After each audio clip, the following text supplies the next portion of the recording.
Hello everybody, I am Tom and you are watching me play Destiny 2.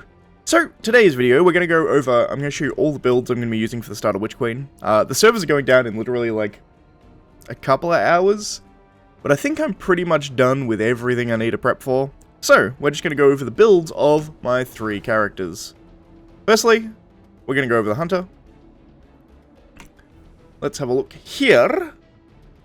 So, first things first, our exotic of choice is going to be the Graviton Forfeit for improved invisibility. All of these are going to be vaguely Void based, just because I'm going to be using Void on all of my characters to do the Witch Queen story. I'm probably going to knock out the story like 3 times in a day, let's be honest. But this is what she looks like, and we're going with Graviton Forfeit with Powerful Friends. There's other mods that I can fit in here, I've just done the base level build for all of these. So, Powerful Friends, and then we have Radiant Light, so that combination there gives us a bump to our mobility and a bump to our strength, which is quite good. But on our hands, we also have Fastball and Momentum Transfer. On our chest, we have Sniper Resistance, Concussive Resistance, just general resistances. This is also Artifice Armor, which is nice, but we're also rocking Elemental Time Dilation, which makes any of the benefits we get from like timed things with Elemental Wells that will last longer. Which will come into play a bit later. Next, we have Elemental Armaments as well as Grenade Launch Scav, because we're using a Grenade Launcher. So we have Elemental Armaments, defeating enemy final blows with a damage type that matches your subclass, escalating chance to spawn an Elemental Well. And then finally, we have Well of Tenacity, which is kind of like the Well equivalent of Protective Light. So picking up any Void Elemental Well reduces the damage you take from combatants for a short period of time. We're going to see how this goes. I haven't messed around with this before. I'm hoping that with Elemental Time Dilation and Well of Tenacity, I can just pretty much always have that damage resistance up. But if it's getting hard to actually keep procced, I think instead I can just swap this out for Elemental Charge, and then on my Bond I can swatch it out for Protective Light, because they're the same cost, right? So I can just swap those out if I want. Which is less of a well build. It's more just a charge with light build using wells to get charged. But, you know, we'll see how it goes. Figure out how it goes first. But for my exotic choice, we're going to use Le Monarch. It does poison damage. Poison's going to have a bunch of interactions going forward, which is cool. It allows me to spawn my purple wells, my void wells with elemental armaments, just by killing over and over and over again.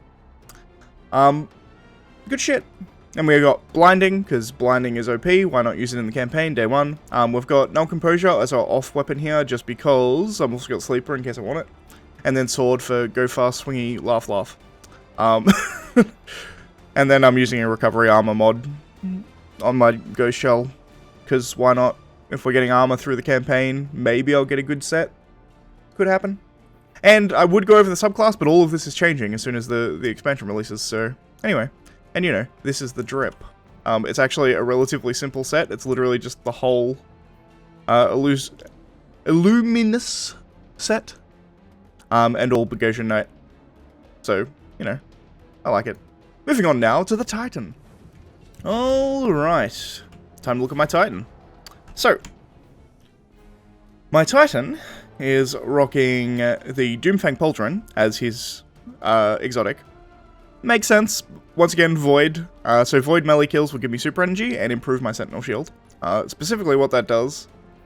Whoop.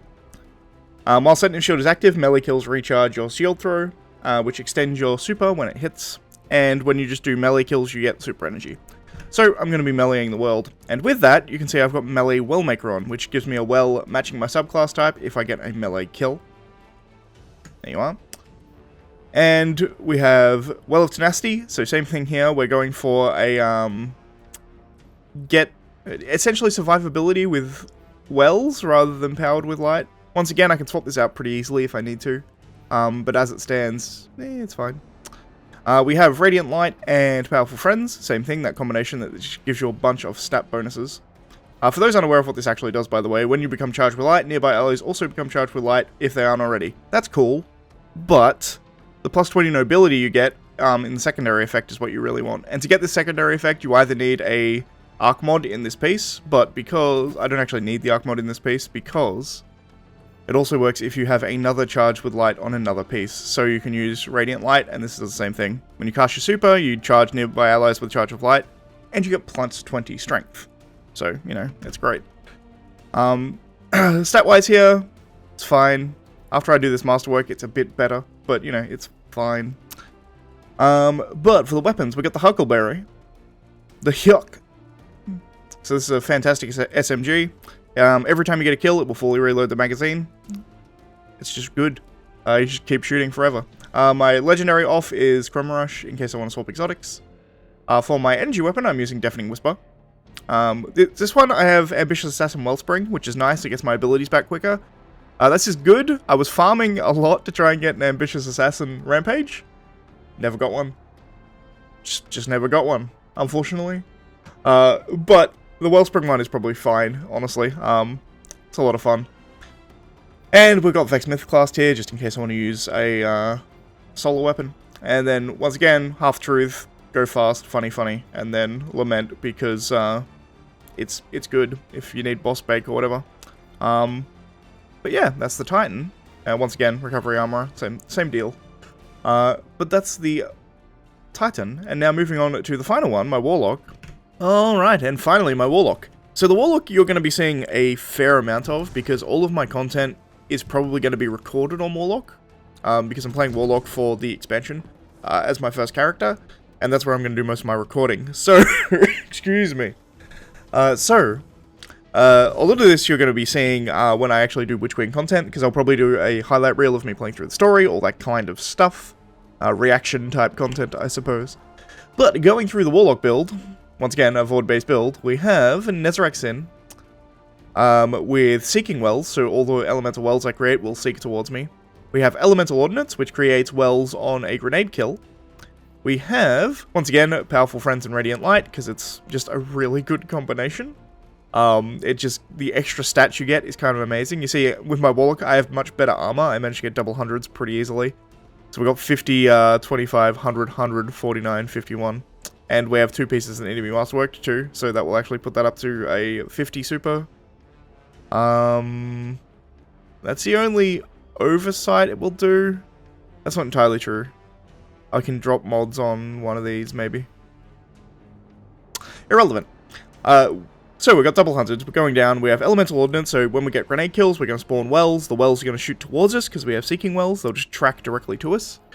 We have Powerful Friends, Radiant Light for the stat boosts, and we have Well of Tenacity. So once again, this is the well that kind of heals you, gives you damage resistance when you pick up the well for like a short period. We don't have a stasis mod to actually make this last longer, but we'll see how it goes. Once again, it's relatively easy to swap these out, because I can just swap out Well of Tenacity for Protective Light, and then we can swap out Seeking Wells for Elemental Charge. So it's a pretty easy swap if I find Protective Light to just be way better than Well of Tenacity. It's also possible that like having the damage resistance isn't necessary for the Legendary campaign, because I'm doing Legendary campaign right off the bat, because why wouldn't I? So if it's easy enough, then I don't think it's going to matter one way or the other, but we'll see. I have my off build here, so we have this helmet here. Once again, it's a similar build, but trying out the Nothing Manacles. So these will give you an additional Scatter Grenade charge, and they did say in one of the TOBs that Scatter Grenades are getting a bit of a buff, and I already like Scatter Grenades as they are now. For Ad Clear, they're fucking amazing, they'll just kill a whole group of enemies. So having 2 of them, and if they're buffed, I mean, I kind of want to try that. But at the same time, I think for general play, Nezarax is just going to be better. Particularly because I'm having Graviton Lance go with it. So Graviton Lance every second does a burst that does high damage, as well as Cosmology, which makes so that every kill you get with this weapon, they essentially explode into a void explosion, then shoots out little void projectiles that hit targets. If those targets die from the void explosions, they explode more, and just a big chain of void explosions. It's a lot of fun. So we're going to have Graviton Lance. Once again, we got Blinding. And once again, Sword Go Fast lol. I also have an Imperial Needle here, just in case I want some actual boss damage for something, as well as Galahorn if I want to go off. And we've got Cartesian Coordinate to do the swap off here. But that's pretty much it. I guess I'll go over the cosmetics. We have the default ornament on these. These are the gauntlets from the dungeon. These ones here. We have Legacy's Oath, which is from Deepstone Crypt for legs and chest. The Street Scholar Bond, I'm pretty sure this bond here is just an Eververse bond? I think it's one of the Eververse ones from 30th Anniversary. It might be the one that you claim from 30th Anniversary, but I'm pretty sure it's not. I'm pretty sure it's the one that they had in Eververse for 30th. And then Nezarec Sin is just Nezarec Sin. I haven't got anything fancy on that. And then it's just a combination of colors to get purple, because Void. So Grand Luster, Nebulous Rose, and because your knights wear appropriate. So yeah, that's about it. I didn't do my Titan fashion, so I'll just have that on the screen right now. But that's going to be it for this video. It's just a kind of short video going over all of my builds for all of my characters, because I'm going to be doing the campaign 3 times, because 3 sets of 15-20 armor. Come on. But other than that, we're ready for Witch Queen, and I'm just kind of hyped and got a weighted day. So yeah, you can probably expect some a lot of Witch Queen stuff going forward until Elden Ring comes out, and I'm gonna be trying to do both. But I mean, let's be honest, it's gonna be hard.